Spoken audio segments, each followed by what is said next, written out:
Husnabad municipal ఎన్నికలకు సంబంధించి స్థానిక శాసనసభ్యుడిగా కాంగ్రెస్ పార్టీని గెలిపించి జరుగుతున్న అభివృద్ధికి మరింత ప్రోత్సాహాన్ని అందించేలా నన్ను దీవించానని హుస్నాబాద్ ప్రజలకు విజ్ఞప్తి చేస్తున్నా. హుస్నాబాద్ ఒకే అంశానికి పరిమితం కాకుండా అన్ని రంగాల్లో అభివృద్ధి జరిగేలా చర్యలు తీసుకుంటున్నా. హుస్నాబాద్ అంటే వెంటనే స్పందించేలా రాష్ట్రంలో మంచి గుర్తింపు తీసుకొస్తున్నా. పార్లమెంట్ ఎన్నికల్లో 7 శాసనసభ నియోజకవర్గాల కంటే హుస్నాబాద్లోనే 23,000 మెజారిటీ ఇచ్చారు. ఎమ్మెల్సీ ఎన్నికల్లో హుస్నాబాద్ నుండి మెజారిటీ ఇచ్చారు. గౌరవెల్లి ప్రాజెక్టుకి సంబంధించి 3,090 ఎకరాలకు 3,070 ఎకరాలకు పేమెంట్ అయిపోయింది. గౌరవెల్లి ప్రాజెక్టు పూర్తిచేసి హుస్నాబాద్ ప్రాంతాన్ని సస్యశ్యామలం చేస్తాం. హుస్నాబాద్ కరీంనగర్ మధ్య 4 లైన్ల రహదారి వేసుకుంటున్నాం. ఎలకతుర్తి సిద్దిపేట మధ్య జాతీయ రహదారు పనులు వేగవంతం చేశాం. హుస్నాబాద్ అక్కన్నపేటకు 4 లైన్ల రోడ్డు వేస్తున్నాం. తాగునీటి సమస్య పరిష్కారం చేసుకున్నాం. 25 పడకల ఆసుపత్రి నిర్మాణం జరుగుతోంది. పీజీ కాలేజీ వస్తోంది. ఇక్కడే సూపర్ స్పెషాలిటీ డాక్టర్స్ ఉండనున్నారు. హుస్నాబాద్ నియోజకవర్గ ప్రజల ఆశీర్వాదం కోరుతున్నా. వివక్ష లేకుండా మా అభ్యర్థులను గెలిపించండి. 10 సంవత్సరాలుగా ఒక్క డబుల్ బెడ్రూమ్ ఇవ్వలేదు.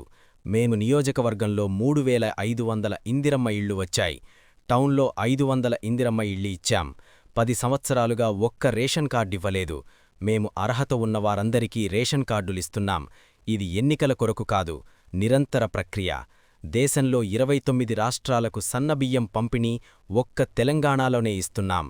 హుస్నాబాద్ పట్టణంలో 80% పైగా 200 యూనిట్ల ఉచిత విద్యుత్ సరఫరా చేస్తున్నాం. మహిళలకు ఉచిత బస్సు ప్రయాణం అందిస్తున్నాం. ఇప్పటివరకు 9,000 కోట్ల రూపాయలు విలువైన ప్రయాణం చేశారు. 18 సంవత్సరాలు నిండిన ప్రతి మహిళకు ఇందిరమ్మ చీరలు పంపిణీ చేస్తున్నాం. 1 కోటి మంది మహిళలను కోటీశ్వరులను చెయ్యాలనే లక్ష్యంతో అనేక కార్యక్రమాలు, పథకాలు చేపట్టాం. గిరిజనులకు సంబంధించి అనేక కార్యక్రమాలు చేపడుతున్నాం. ఈ ప్రాంతంలో కబడ్డీ అకాడమీ ఏర్పాటు చేస్తున్నాం. ఎలుకతుర్తి ఎంఆర్ఓ కార్యాలయాన్ని ఏర్పాటు చేస్తున్నాం. కొహెడలో 200 కోట్లతో integrated residential school నిర్మిస్తున్నాం. Rythu Bharosa, రైతు రుణమాఫీ చేశాం. ఉద్యోగాలు భర్తీ చేశాం. మార్కెట్లు అభివృద్ధి చేస్తున్నాం. ఆయిల్ ఫామ్ ప్రోత్సహిస్తున్నాం. మీరు ప్రారంభించిన కళ్యాణ లక్ష్మి, షాదీ ముబారక్ కొనసాగిస్తున్నాం. మేము ఇచ్చిన హామీలు అమలు చేస్తాం. మీరు ఎమ్మెల్యేగా ఉన్నప్పుడే జిల్లాలు ఏర్పడ్డాయి. ప్రభుత్వంలో చర్చ వచ్చిన తర్వాత, శాసనసభలో మా మంత్రి మాట్లాడిన తర్వాత జిల్లాల చర్చ జరిగింది. జూబ్లీహిల్స్ ఉప ఎన్నికల్లో ప్రజలే మీకు బుద్ధి చెప్పారు. హుస్నాబాద్లో రికార్డు స్థాయిలో వర్షం పడి ధాన్యం కొట్టుకుపోతే తడిసిన ధాన్యాన్ని కొనుగోలు చేశాం. జర్నలిస్టుల సమస్యలు పరిష్కారం చేశాం. రాష్ట్రవ్యాప్తంగా 121 మున్సిపాలిటీలలో మంత్రులకు, ఎమ్మెల్యేలకు, అధికారులకు రిజర్వేషన్లపై సంబంధం లేదని చెప్పాను. ఆశావహులు పోటీ చెయ్యాలనుకునేవారు ఉన్నా రిజర్వేషన్లు పారదర్శకంగా జరిగింది. గత ప్రభుత్వం రిజర్వేషన్లు వారికి అనుకూలంగా ఎక్కడికక్కడ మార్చుకున్నారేమో, ఇప్పుడు అలాంటి పరిస్థితి లేదు. హుస్నాబాద్ అన్ని వర్గాల ప్రజలు నన్ను ఆశీర్వదించారు. సర్పంచ్ ఎన్నికలు, పార్లమెంట్ ఎన్నికలు, ఎమ్మెల్సీ ఎన్నికల్లో మద్దతు తెలిపినట్టు ఇప్పుడు మున్సిపల్ ఎన్నికల్లో అండగా నిలవండి, మాకు మద్దతు తెలపండి. బాకీ కార్డు పట్టుకొని తిరుగుతున్నారు ఇవాళ మీరు. ఇవాళ రాష్ట్రంలో చరిత్రలో 32 సెంటీమీటర్ల వర్షం ఉస్మానాబాద్లో ఎప్పుడైనా చూసిరా మీరు? పడి ధాన్యం నీళ్ళలో కొట్టుకపోతుంటే కదా మొత్తం తడిసిన ధాన్యాన్ని కూడా కొనిపించగలిగే రైతాంగానికి అండగా నిలిచినాం కదా మేము. ఏ ఒక్క రైతుకి ఇబ్బంది కలగకుండా అండగా ఎక్కడైనా మొత్తం ఎక్కడ ఉన్నా మొత్తం మార్కెట్లను సమీక్షించుకోండి. అంతెందుకు నేను ఎలక్షన్లప్పుడు ఒక మాట చెప్పిన, హుస్నాబాద్ నియోజకవర్గ ప్రజలకు ఎక్కడున్నా అన్ని రకాలుగా అందుబాటులో ఉంటాం. ఇలా హుస్నాబాద్ అంటే గౌరవాన్ని పెంపే విధంగా చేస్తామని చెప్పినాం. డెఫినెట్లీ ఎక్కడికన్నా వెళ్ళినా జర్నలిస్టులకు సంబంధించినటువంటి సమస్య కూడా అక్కడనే పెండింగ్ ఉంటే ఇలా అది కూడా నేను నా యొక్క పరిష్కారానికి సంబంధించి మార్గం చేసినాం. ఇంకా మిగిలిపోయినాయి, వాళ్ళకు కూడా చేస్తానే విశ్వాసం ఇస్తూ ఉన్నాం. ఇలా అన్ని రకాల కార్యక్రమాలు ఇంత గొప్పగా జరుగుతూ ఉన్నాయి కాబట్టి ప్రజల దగ్గరికి పోతాం, ప్రజలను అడుగుతా ఉన్నాం, మమ్మల్ని ఆశీర్వదించమని. జనరల్గా అందరికీ కరపత్రాలు జరిగిన అన్నింటి కూడా తీసుకుపోయే ప్రయత్నం చేస్తామని కోరుతా ఉన్నా. దాని తర్వాత ఇవాళ కూడా నేను కరీంనగర్లో ఒక ప్రశ్న వచ్చింది, వెంకటేశ్వర గుడి ముంగట అడిగినారు.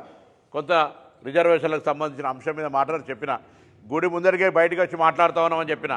ఎక్కడ రాష్ట్ర వ్యాప్తంగా కొత్త ఉత్సాహంగా ఆశావాహులు పోటీ చేయాలనుకున్నటువంటి వాళ్ళు వాళ్ళ ఆకాంక్షకు అనుగుణంగా కొంత ఆశపడి ఉండొచ్చు. రాష్ట్ర వ్యాప్తంగా 121 మున్సిపాలిటీల్లో వేల సంఖ్యలో ఉన్నటువంటి వార్డుల్లో రాష్ట్ర ప్రభుత్వంలో ఉన్నటువంటి మంత్రులకు, శాసనసభ్యులకు, అధికారులకు ఎక్కడ కూడా రిజర్వేషన్ల ప్రక్రియలో సంబంధం లేదు. నేను పొద్దున ప్రెస్ కాన్ఫరెన్స్ చెప్పిన, ఇప్పుడే గుడికే బయటికి వస్తా ఉన్నా. అబద్ధం చెప్పి ఎవరికొరకో ఎవరితోటో తప్పు పొరపాటు చేసే అవసరం లేదు. ప్రజలకు నా ప్రభుత్వం తరఫున స్పష్టంగా చెప్పాల్సిన అవసరం ఉంది కాబట్టి చెప్తున్నాను చెప్పిన. ఇలా కరీంనగర్లో చర్చకు వస్తే రాష్ట్ర వ్యాప్తంగా కొంత వాస్తవంగా రిజర్వేషన్ మాకే వస్తుండొచ్చు, పోటీ చేసుకుందాం అని ఆలోచన ఉండొచ్చు. కానీ రిజర్వేషన్ అనేటువంటిది పారదర్శకంగా రాష్ట్ర వ్యాప్తంగా అందరి ముందట అధికారులు ఎటువంటి రాజకీయ ప్రమేయం లేకుండా, పాపం వాళ్ళది కూడా తప్పు కాదు. ఎందుకంటే గతంలో ఉన్న ప్రభుత్వం రిజర్వేషన్లను వాళ్ళ అనుకూలంగా ఎక్కడికక్కడ అవసరానికి అనుగుణంగా మార్చుకొని ఉన్నారు కాబట్టి ఆ అంశం తెలిసిన వాళ్ళు ఆ విధంగా ఆందోళన చెందుతుండొచ్చు. ఎక్కడ కూడా అటువంటి అంశం లేదు. రాష్ట్ర వ్యాప్తంగా లేదనే మాట కూడా జవాబు చెప్తాను రాష్ట్ర మంత్రిగా. అందుకే నేను మరొక్కసారి విజ్ఞప్తి చేస్తా ఉన్నా, హుస్నాబాద్ ప్రాంత ప్రజలందరూ, నా అక్క చెల్లెలు కావచ్చు, యువకులు కావచ్చు, ప్రజలందరూ అన్ని వర్గాలకు సంబంధించి తప్పకుండా మరి నిండు మనసుతోటి ఆశీర్వదించి ఈ ప్రాంతానికి అభివృద్ధికి చేసేటువంటి ఈ ప్రభుత్వంలో శాసనసభ్యుడిగా, మంత్రిగా నన్ను మరింత మన సర్పంచ్ ఎలక్షన్లలో, అంతకుముందు పార్లమెంట్ ఎలక్షన్లలో, ఎమ్మెల్సీ ఎలక్షన్లు ఎట్లయితే బలోపేతం చేసిరో ఇప్పుడు కూడా అంతే పెద్ద ఎత్తున బలోపేతం చేయాలని మరొకసారి అందరూ విజ్ఞప్తి చేస్తాను. హుస్నాబాద్ సంబంధించి అంతర్గతంగా మన 32 సెంటీమీటర్ల వర్షం పడితే డ్రైన్ సమస్య చాలా తీవ్రంగా ఉండే, దానికి సంబంధించి గౌరవ ముఖ్యమంత్రి గారిని కోరగానే శాశ్వతంగా హుస్నాబాద్ ప్రాంతానికి ఎక్కడ కూడా ఇబ్బంది లేకుండా ఉండే విధంగా డ్రైనేజీకి సంబంధించినటువంటి ఒక ప్రణాళిక తయారవుతూ ఉంది. అదేవిధంగా కరీంనగర్ ఎల్ఎండి నుంచి వచ్చేటువంటి త్రాగునీరు మరి మహమ్మదాపూర్కు సంబంధించినటువంటి ప్లాంట్కి వచ్చి అక్కడి నుంచి ఇక్కడికి రావడంలో జాప్యం ఏర్పడుతూ ఉంది. కాబట్టి చుట్టూ 10 గ్రామాలను సంబంధం చేసుకొని మరి ఎల్లమ్మ చెరువు దగ్గర నుంచి డిస్ట్రిబ్యూటర్ సిస్టంలో చేసుకొని త్రాగునీటికి కూడా శాశ్వతంగా పరిష్కారం చేసే ప్రణాళిక చేస్తూ ఉన్నాం. దాంతో పాటుగా హుస్నాబాద్కు సంబంధించి 4 దిక్కుల రింగ్ రోడ్ రూపంలో ఏర్పాటు చేసి హుస్నాబాద్ సంబంధించినటువంటి ఏరియా అంతా అభివృద్ధి జరిగేటువంటి దిశగా కార్యక్రమం తీసుకుంటా ఉన్నాం. కుల సంఘాల భవనాలు వారి యొక్క అభివృద్ధికి సంబంధించి మున్సిపాలిటీ పరంగా సుందరీకరణ, నగరానికి సంబంధించినటువంటి వచ్చినట్టయితే మరి పక్కనే జిల్లెలగడ్డలో అర్బన్ ఫారెస్ట్ పార్కు, టూరిస్టులు వచ్చే విధంగా రేపు దాని లోపల ట్రెక్కింగ్ను కూడా అక్కడి నుండి భైరవస్వామి గుడికి కావచ్చు, సర్వాయి పాపన్న కోటకు కావచ్చు, రాయికాల వాటర్ ఫాల్స్కి కావచ్చు, మహాసముద్రం గండికి కావచ్చు పోవడానికి ఉండే విధంగా మరి అక్కడ కూడా మరి జిల్లెలగడ్డ యొక్క పార్కును అర్బన్ ఫారెస్ట్ పార్కును చేస్తూ ఉన్నాం. అదేవిధంగా స్టేడియంలో అభివృద్ధికి సంబంధించి స్విమ్మింగ్ పూల్ను కూడా ఏర్పాటు చేస్తూ స్విమ్మింగ్ పూల్కు సంబంధించినటువంటి అనుమతులు ఇవాళ రేపట్లో వస్తాయి. ఈ ప్రాంతంలో ఉన్నవాళ్ళు ఎక్కడికి చెరువులోకి వెళ్ళి పిల్లలు ఈత కొడుతూ చనిపోయేటువంటి పరిస్థితి ఆ నియోజకవర్గంలో ఉండొద్దని ఇక్కడ స్విమ్మింగ్ పూల్ ఇచ్చి దానికి శిక్షణ చెప్పేటువంటి ఒక కార్యక్రమం తీసుకుంటా ఉన్నాం. అదేవిధంగా ఇప్పుడు ఆ మోడల్ స్కూల్కును దాని స్టేడియం పక్కనే 2 ఎకరాల్లో పిల్లలకు సంబంధించి అన్ని ఆట వస్తువులు ఉండే విధంగా ఒక మంచి చిల్డ్రన్స్ పార్కును కూడా ఈరోజు ఫౌండేషన్ వేసుకున్నాం 2 కోట్ల రూపాయలతోటి. దేవతల బావి దగ్గర ఖాళీ స్థలాలను షాపింగ్ కాంప్లెక్స్ చేస్తూ ఉన్నాం. వెజిటేబుల్ మార్కెట్ పాత ఎంఆర్ ఆఫీసును షాపింగ్ కాంప్లెక్స్ చేస్తూ ఉన్నాం. ఆ రోడ్డును 4 లైన్ చేస్తూ ఉన్నాం.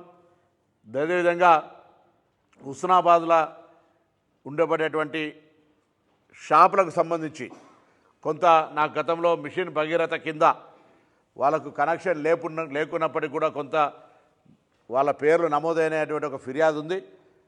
అన్నిటిని కూడా ఆపేసి మరి సమీక్ష చేసి న్యాయంగా ఎవరైతే నల్లా వాడుతున్నారో వాళ్ళకు మాత్రమే పనిచేస్తాం, మిగతా అన్ని కూడా ప్రభుత్వం దగ్గర ప్రత్యేక అనుమతి తీసుకొని వాటన్నిటిని ఎగ్జంప్షన్ చేసే విధంగా చర్యలు తీసుకుంటాం. వీటన్నిటికంటే ఎక్కువగా శాతవాహన ఇంజనీరింగ్ కాలేజీ ఇవ్వాల. హుస్నాబాద్ ప్రాంతానికే తలమానికం. శాశ్వత భవన నిర్మాణానికి సంబంధించి 35 ఎకరాల స్థలం కేటాయించుకొని దానికి సంబంధించి నిధులు కేటాయించుకొని గౌరవ ముఖ్యమంత్రి గారితో ఫౌండేషన్ వేసుకున్నాం. ఇలా రవాణా శాఖకు సంబంధించి 8,60,00,000 ఒక బ్యూటిఫుల్ ట్రాక్ ఆఫీసు అన్నీ చేసుకొని ఆడ కూడా మనం ఇలా దాని కార్యక్రమం తీసుకుంటా ఉన్నాం. తిరుమల తిరుపతి దేవస్థానంకు సంబంధించినటువంటి ప్రతిపాదన సాక్షాత్తు నారా చంద్రబాబు నాయుడు గారే నాకు ప్రామిస్ చేసినారు. అది కూడా ప్రాసెస్లో ఉంది. మనం అక్కడ కూడా స్థలాన్ని 6 ఎకరాల స్థలాన్ని కేటాయించినాం. దాన్ని కూడా హుస్నాబాద్ ప్రాంత ప్రజలకు ఇచ్చేటువంటి బాధ్యత మాది. ఈ విధంగా విద్య, వైద్యము, అదేవిధంగా ఉపాధి, టూరిజము, మెడికల్ అన్ని రకాలుగా ఈ హుస్నాబాద్ ప్రాంతంలో చేస్తున్నప్పుడు ఇంకా మరి అభివృద్ధికి సంబంధించి 4 జిల్లాల కేంద్రంలో ఇటు కరీంనగర్, అటు హన్మకొండ, అటు జనగాం, ఇటు సిద్దిపేట మధ్యలో 4టికి మధ్యలో 40 కిలోమీటర్ల రేడియస్లో ఉన్న ఈ యొక్క హుస్నాబాద్ అన్నిటికీ కేంద్రంగా మారాలనే ఆలోచనతోటి ఒక ప్రణాళికతోటి ముందుకు పోయేటువంటి విధంగా చర్యలు తీసుకుంటా ఉన్నాం. తప్పకుండా అటు సర్వాయి పాపన్న కోటకు సంబంధించి సర్వాయి పాపన్న కోట కావచ్చు, అక్కడ పివి నరసింహరావు వంగర కావచ్చు, ఎల్కతుర్తి జంక్షన్ కావచ్చు, లేకపోతే పొద్దున అక్కడ వంగరలో నవోదయ పాఠశాల కావచ్చు, బాసరా త్రిబుల్ ఐటీ కావచ్చు, ఇన్ని కార్యక్రమాలు జరుగుతూ ఉంటుంటే మొన్న పత్రికల్లో నేను ఏదో 2 సంవత్సరాలు ఎప్పుడు మాట్లాడలే, కరీంనగర్ జిల్లాల కలపాలి అనేటువంటి అంశాన్ని నేను ఎక్కడ ప్రస్తావించలే. కానీ శాసనసభలో మా మంత్రి రెవెన్యూ మంత్రి పొంగులేటి శ్రీనివాసరెడ్డి గారు మాట్లాడిన తర్వాత, లేదా గౌరవ ముఖ్యమంత్రి గారు దీనికి సంబంధించి ఒక సాంకేతికమైన కమిటీ వేస్తారని చెప్పిన తర్వాత ఈ ప్రాంత ప్రజల ఆకాంక్ష కరీంనగర్లో కలపాలనేటువంటి మాట నా బాధ్యత. ఆనాడు మా పిసిసి అధ్యక్షుడిగా ఈనాటి ముఖ్యమంత్రి హామీ ఇచ్చినాడు. దాన్ని నెరవేర్చేందుకు ప్రజల ఆకాంక్షకు అనుగుణంగా మేము పనిచేస్తామని చెప్పినాం. మున్సిపల్ ఎన్నికలకు సంబంధించి స్థానిక శాసనసభ్యుడిగా ప్రజలందరినీ కాంగ్రెస్ పార్టీని గెలిపించి జరుగుతున్నటువంటి అభివృద్ధికి ఇంకా ప్రోత్సాహకాన్ని నాకు ఇచ్చి మరింత అభివృద్ధి జరిగేటువంటి విధంగా నన్ను దీవించాలని, నా 20 మంది కార్పొరేటర్ పోటీ చేసే అభ్యర్థులను దీవించాలని నేను హుస్నాబాద్ పట్టణ ప్రజలందరికీ 2 చేతులు జోడించి విజ్ఞప్తి చేస్తూ ఉన్నాను.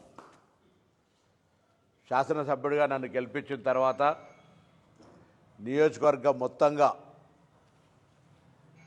అన్ని రకాల అంటే ఇంక్లూజివ్ ఏదో ఒక రకమైనటువంటి అంశానికే పరిమితం కాకుండా అన్ని రకాల అభివృద్ధికి సంబంధించి చర్యలు తీసుకుంటూ ఈరోజు నియోజకవర్గాన్ని హుస్నాబాద్ నియోజకవర్గం అంటే ఎక్కడికన్నా వెళితే ఆ గౌరవాన్ని, ఆ సమస్యకు సంబంధించినటువంటి పరిష్కారాన్ని స్పందించే విధంగా ఈరోజు రాష్ట్రంలో ఒక గుర్తింపు తీసుకొచ్చే విధంగా నా యొక్క ప్రయత్నం కొనసాగుతూ ఉంది.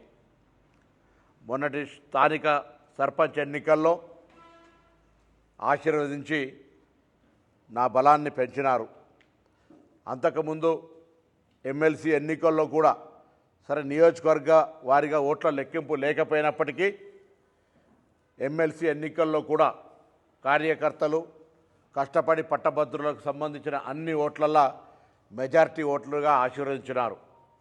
దానికంటే ముందు పార్లమెంట్ ఎన్నికలు వస్తే కూడా పార్లమెంటు స్థానంలో 7 శాసనసభ నియోజకవర్గాలు ఉంటే 6 శాసనసభ నియోజకవర్గాల్లో మైనస్ ఉంటే ఈ నియోజకవర్గంలో 23,000 మెజార్టీ ఇచ్చి నేను గెలిచిన కొద్ది రోజులకే జరిగినటువంటి పార్లమెంట్ ఎన్నికల్లో నా ఉత్సాహాన్ని నన్ను ఆశీర్వదించి నన్ను మరింత బలోపేతం చేసినారు. ఇప్పుడు హుస్నాబాద్ మున్సిపల్ ఎన్నిక, హుస్నాబాద్ నగర రూపురేఖలు మారుస్తూ హుస్నాబాద్ ప్రజల ఆకాంక్షలకు అనుగుణంగా ఎప్పుడు కానీ ఊరు పెరిగితే ఉపాధి అవకాశాలు పెరుగుతాయి. ఉపాధి అవకాశాలు పెరగడం ద్వారా ఈ గ్రామ అభివృద్ధి అవుతుంది.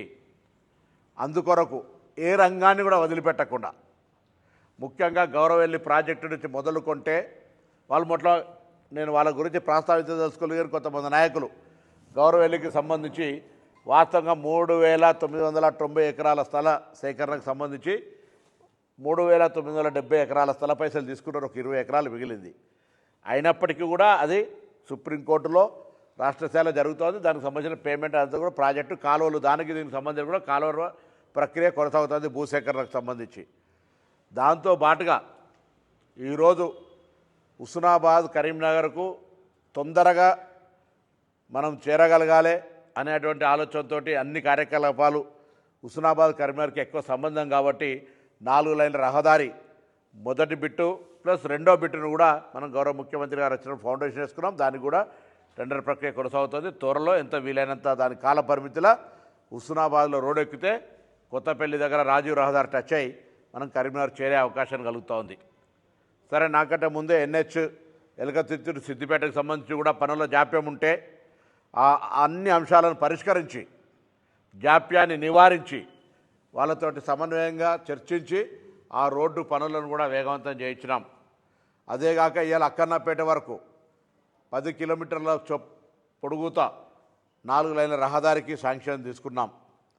అంతేకాకుండా అనేకమైనటువంటి రహదారులు అంతర్గతంగా మండలాల నుంచి గ్రామాలకు, గ్రామాల నుంచి ఇంకా పల్లెలకు, తాండాలకు రోడ్లు వేసే కార్యక్రమం కొనసాగుతోంది. ఆనాడు జిల్లా అయితా ఉంటుంటే ఈ ప్రాంత ప్రజలు ఎంత ఉద్యమాలు చేసినారో మీకు తెలియదు కాదు.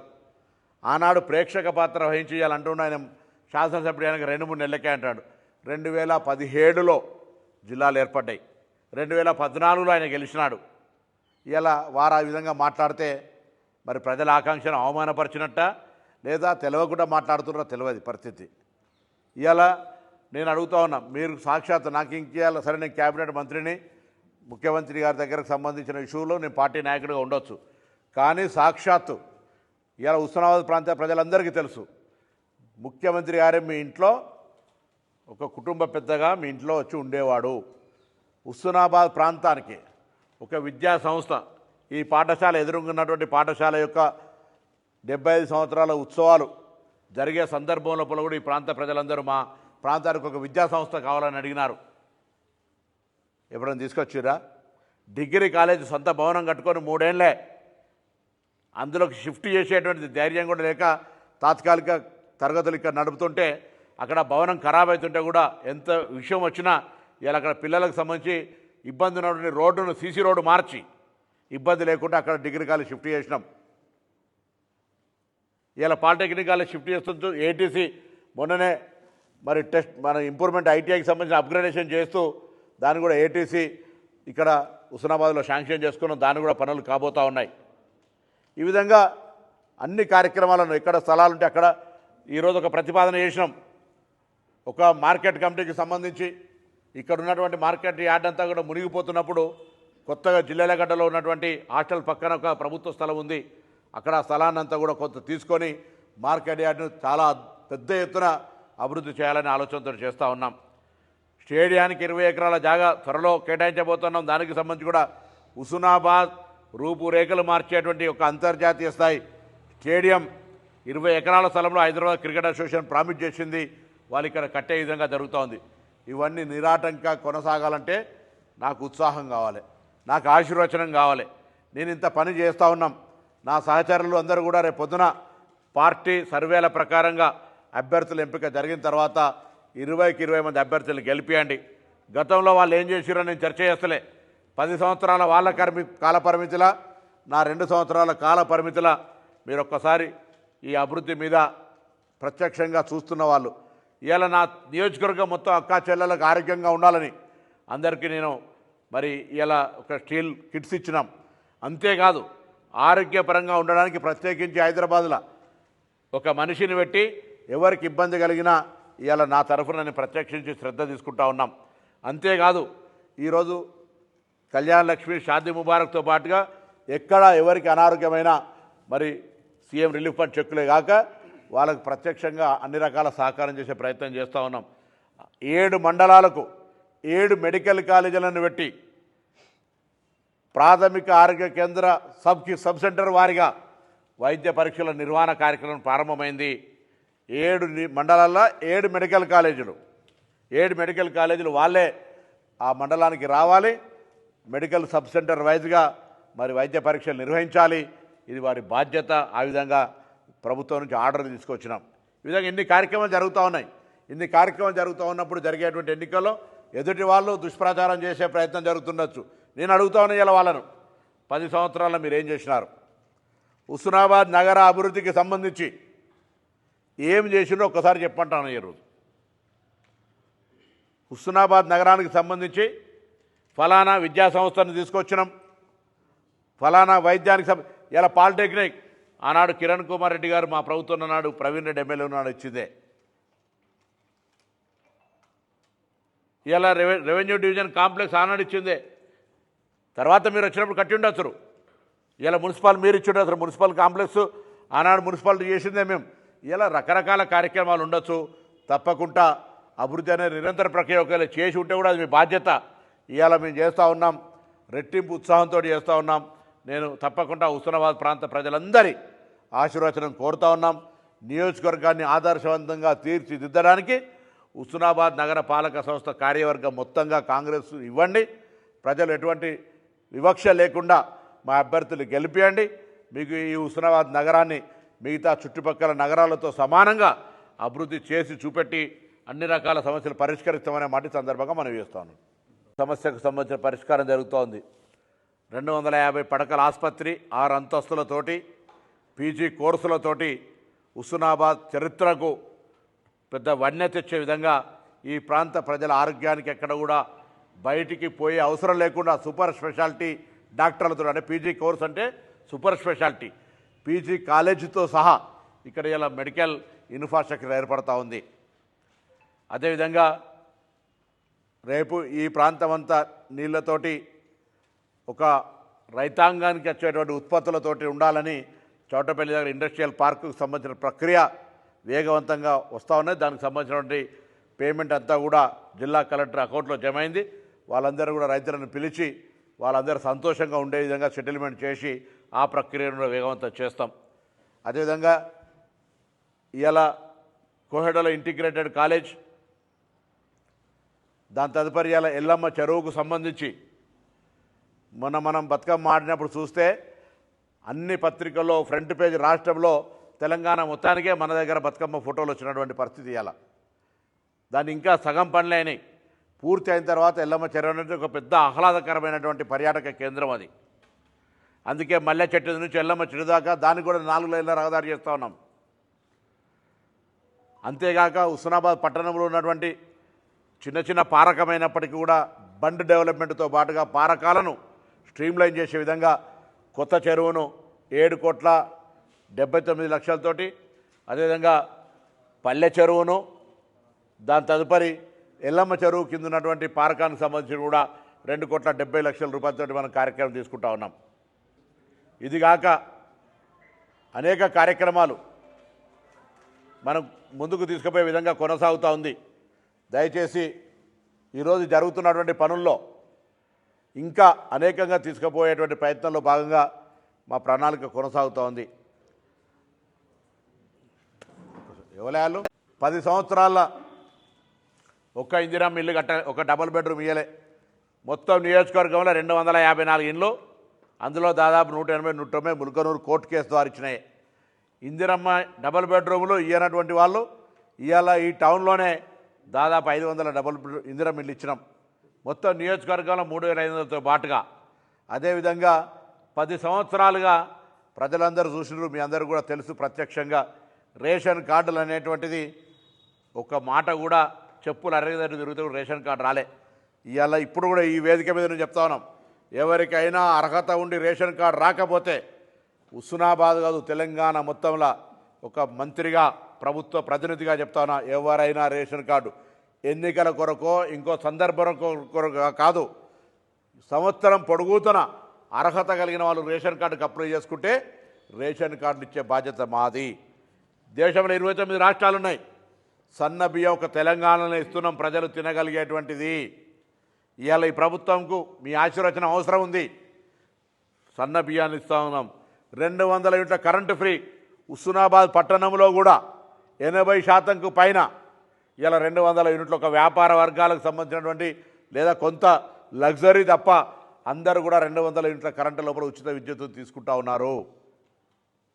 అదేవిధంగా ఈరోజు మహిళలు నా శాఖకు సంబంధించి ఉచిత బస్సు ప్రయాణం ఇప్పటికే 9,000 కోట్ల విలువైనటువంటిది రాష్ట్ర వ్యాప్తంగా. ఇలా మహిళలు ఉచిత ప్రయాణాన్ని పొందుతూ ఉన్నారు. వడ్డీ లేని రుణాల పేరు మీద అదేవిధంగా వాళ్ళందరి గౌరవం పెరిగే విధంగా ఇందిరమ్మ చీరల పేరు మీద 18 సంవత్సరాలు పైబడ్డ ప్రతి మహిళకు చీరనిచ్చినటువంటి ఘనత మాది.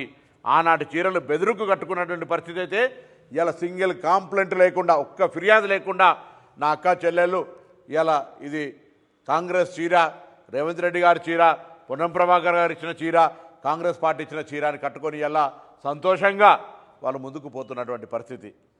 ఈ విధంగా మేము ఆత్మగౌరవాన్ని పెంచడానికి 1 కోటి మంది మహిళలను కోటీశ్వరం చేయాలని అనేకమైనటువంటి గ్రామీణ ఉపాధి పథకాలను తీసుకొస్తున్నాం. ఈజీఎస్ కింద కొన్ని 100 కోట్ల రూపాయల పనులు చేసినాం. గిరిజనులకు సంబంధించినటువంటి అనేక పనులు, రోడ్ల మీద అనేకమైనటువంటి కార్యక్రమాలు తీసుకుంటా ఉన్నాం. మార్కెట్ యార్డ్లు అభివృద్ధి చేస్తూ ఉన్నాం. రైతాంగానికి ఎక్కడ ఇబ్బంది లేకుండా వెంటనే అన్ని రకాల కొనుగోళ్లను, ఈ వెటర్నరీ హాస్పిటల్కి సంబంధించి కూడా నిర్మాణ కార్యక్రమం జరగబోతూ ఉంది. కబడ్డీ అకాడమీని ఓపెన్ చేస్తున్నాం ఇక్కడ త్వర లోపల. ఈ ప్రాంత కబడ్డీ క్రీడాకారులను ప్రోత్సహించడానికి ఆ విధంగా అన్ని రకాల కార్యక్రమాలను చేసే విధంగా ఇలా అక్కనపేట మండలాన్ని ఇచ్చారు. మండల కార్యాలయం ఇవ్వలే, మీ మండల కార్యాలయం ఇచ్చడం టెండర్ అయితే కార్యక్రమం జరుగుతోంది. ఎలకదుర్తిలో రెవెన్యూ ఆఫీసు లేదు, ఎంఆర్ఓ ఆఫీస్ శాంక్షన్ చేసినాం. ఇవాళ ఎంఆర్ఓ బిల్డింగ్ కట్టబోతా ఉన్నాం. ఇవాళ ఈ విధంగా మేము ఇంక్లూజివ్ గ్రోత్, ఇక్కడ పోయి ఒకసారి కోహెడాల తంగలపల్లి ఇంటిగ్రేటెడ్ ఎంత వేగంగా పని నడుస్తుందో 200 కోట్ల రూపాయలతోటి ఒకసారి గమనించమని చెప్పి కోరుతా ఉన్నాం. ఇవాళ ఆయిల్ ఫామ్ పంటల్ని ప్రోత్సహిస్తూ ఉన్నాం. రైతులకు సంబంధించి కార్యక్రమాలు చేస్తూ ఉన్నాం. బోనస్ ఇస్తూ ఉన్నాం. ఆనాడు కట్ ఆఫ్ డేట్ని పెట్టి 2 లక్షల రూపాయల లోను ఉన్నటువంటి లోపల లోన్ మాఫీ చేసినాం. రైతు భరోసా ఇస్తూ ఉన్నాం. ఇవాళ వాళ్ళు నిర్వహించిన కళ్యాణ లక్ష్మి, షాదీ ముబారక్లు ఎక్కడో ఆపకుండా ఇస్తూ ఉన్నాం. అవును, ఇంకొక 2 కార్యక్రమాల గురించి మీరు ఏలెత్తి పెట్టి అడుగుతూ ఉన్నారు. పెన్షన్లకు సంబంధించో లేదా మహాలక్ష్మిలో ఇచ్చేటువంటి కార్యక్రమం. డెఫినెట్లీ మీరు సృష్టించినటువంటి ఆర్థిక సంక్షోభానికి కారణం ఇవ్వకపోవడానికి తప్ప ఇంకోటి కాదు. ఇవ్వాలని మాకు మనసు ఉంది. తప్పకుండా ఈ ప్రభుత్వం ఇస్తుంది. ఇచ్చినా ఇవ్వకపోయినా మాదే బాధ్యత. మేము ఎవరి మీద ఆరోపణ నెట్టుతలేం. మీరు ఎన్నికలకు ఇచ్చిన హామీలు ఎన్నిన్నాయి చెప్పురి. ఎన్నికలకు ఇచ్చిన హామీలు ఎన్ని అమలు చేయలేదో ఒకసారి చర్చించుకోండి. నేను అడుగుతా ఉన్నా గౌరవ శాసనసభ్యులు, నేను ఎవరిని వ్యక్తిగతంగా విమర్శించే 2 సంవత్సరాలు నేను ఎవరిని కూడా ఏ పేరు పెట్టి ఎక్కడ కూడా ఎవరిని విమర్శించలే.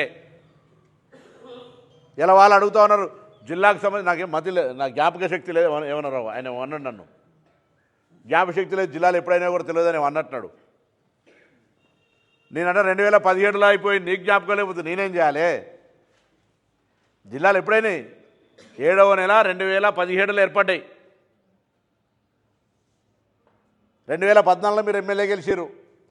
మీ ముందట కళ్ళ ముందట టవర్లు ఎక్కిన వాళ్ళు, అమరనాథ్ చేసిన వాళ్ళు, నిరాటంకంగా ఉద్యమం చేసినటువంటి హుస్నాబాద్ గడ్డ.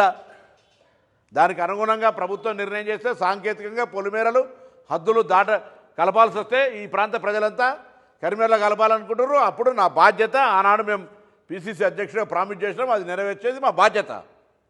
2 సంవత్సరాలు నేను ప్రభుత్వంలో చర్చ లేనప్పుడు నేను మాట్లాడలే. ప్రభుత్వంలో చర్చ వచ్చిన తర్వాత ఈ ప్రాంత ప్రజల ఆకాంక్షకు నెరవేర్చేది మా బాధ్యత. బాకీ కార్డు పట్టుకొని తిరుగుతున్నారు. మొన్ననే యూసుఫ్ కూడా ఎలక్షన్లలో తన్నుడు దంతే ఎక్కడ పడ్డారు? మొత్తం బాకీ కార్డు పట్టుకొని తిరిగారు, మొత్తం కేటీఆర్తో సహా. మా బాకీ కార్డు మిమ్మల్ని అడిగితే మనిషికి ఎంత అప్పు ఉన్నది నెత్తి మీద? ఎవరు